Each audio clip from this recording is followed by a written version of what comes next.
Du sætter dig bare, så vil det komme ind og hente dig. Har du 3 måneders kontoudtog med? Nej. Så er det en computer, du kan printe fra. Okay, tak.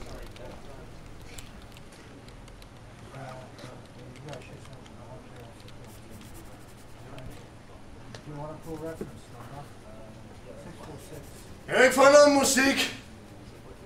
Jeg har noget kaffe eller sådan noget.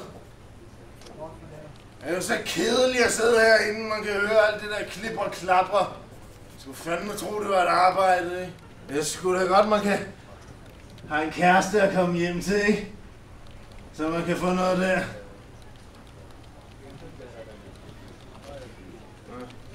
Det er ikke for meget at forlange. Fandme så kedeligt.